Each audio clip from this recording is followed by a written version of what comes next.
Yan, marunong na mag-bike si ate. Uy, baka sumebra.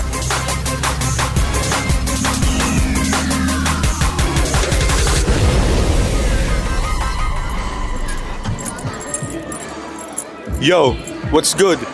First day of February na. New Year's resolution nyo. Tandaan nyo pa ba? Yo, so live nga tayo dito ngayon sa Shibuya Crossing ng Pilipinas. Ano pong New Year's resolution nyo? Parang peace and love lang. Ganun. Peace and love lang? Yes, yun lang. Mas alagaan ko pa yung sarili ko at mas pangalagaan ko pa kung anong meron akong career ngayon. Mas maging productive this year compare last year. Ma-fix yung body clock ko kasi actually right now medyo magulo yung body clock ko kasi ang daming school works and other stuff.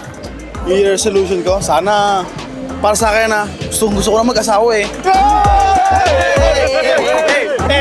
Stop for smoking and drinking po. Ngayon pong first day ng February, are we making panindig this New Year's resolution po? Yes po, napapanindigan naman po by using vape. First day na po ng February, are we making panindigan the New Year's resolution? Yes, paparindigan natin yan kasi goal ko sa buhay is ngayong taon is matupad lahat ng goals ko, like yung career ko ngayon as a marketing consultant. As a marketing consultant? Yes, as a marketing consultant. Ano pong mako-consult nyo sa mga marketing? Mako-consult ko lang is stay humble and stay kind lang. Ayun lang. I can sleep na ng early like 10 p.m. yan. Congratulations po. Ano po ba secret nyo?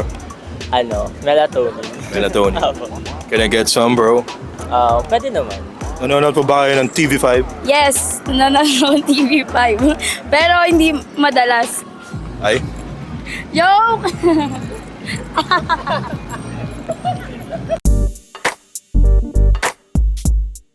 Live pa rin tayo dito ngayon sa Shibuya Crossing. Hindi po. Green po ba ang favorite nyong color? Ay, hindi po. Ano lang po siya. Depende po sa ano ko. Iba-iba kasing outfit ko kapag gan. Pero favorite ko pa black. Ba't di po kayo naka-black? Nasuot ko na po kahapon. What's his name? Chia and latte. Chia and latte. Latte, Hindi yes. naman po kayo mahilig sa milk tea, no? Hindi naman. Hindi naman. What's your New Year's resolution? Say hi. Ano pong New Year's resolution nyo? Set work-life boundaries. So, ibig sabihin, pagkatapos ng work, as in, tapos na yung work, di na mag-uwi ng work sa bahay. And I would say, napufulfill ko naman siya. So, pagkatapos na yung work, di ko na siya inuuwi sa bahay. Ano na lang pong mga inuuwi nyo sa bahay nyo? Like, ulam? Pasalubong. So far, in progress naman. Sana matupad lahat ng mga pangarap this 2024. Marunong po ba kayo mag-bike? Learning. Learning? Yes, learning. So far naman, so good. So, yeah, tutuloy-tuloy lang to. Hanggang Tuloy-tuloy sa matuto mag-bike. Pwede ko naman po kayong turuan, madam. Okay lang po ba? Siyempre, willing na willing. Ako bahala mag-balance sa work and balance and bike mo. Ate, yan. Go, kaya mo yan ate. Go, kaya mo yan. Diretso lang tayo. Dito lang. Yan, marunong na mag-bike si ate. Uy, baka sumebra. Ang New Year resolution ko is dapat tumaba eh. Pero dapat tumaba. Kaso payat pa din. Ewan ko kung bakit. Kumakain naman ako. Are you single? Yes. Since gusto niyo pong tumaba, do you wanna eat outside? Okay, no. I'm not wearing makeup today. It's okay, it's okay. We're gonna filter it. Do you have any New Year's resolution? I don't have any. You don't have any. No. But Trying to survive. I think you should also just try to survive. Go with the flow. No, not this year. No. not this year. Too lazy. How about last year? Fitness. Fitness. Yeah. What happened? I gave up after 6 months. Too lazy. Napapanindigan po ba natin ang ating New Year's resolution? So far, hindi. Kasi actually, ang daming mga negative things early this year sa akin eh. Kamusta naman po yung New Year's resolution natin last year? Napanindigan nyo din po ba? Last year, medyo like, for example, like, sabi ko like more on travel last year. So far naman, medyo nagawa naman natin yung travel.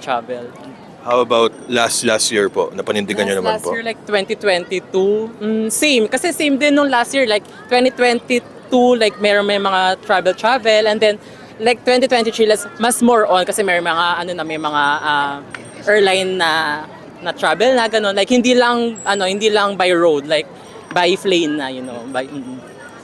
How about last year po?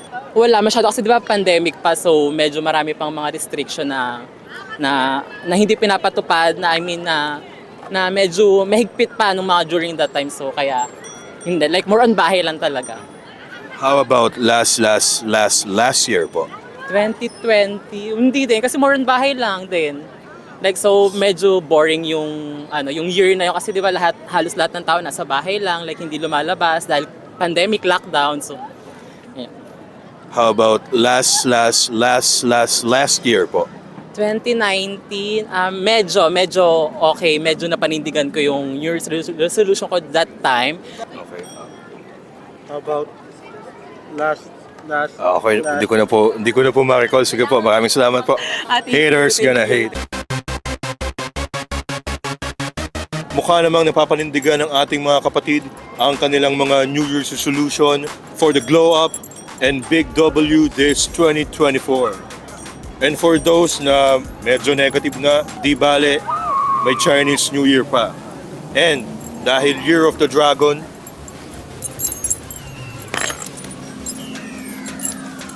yeah! Tol, ahas yan eh. Ha? Ahas ba to? Oo, tol eh. Kala ko dragon eh.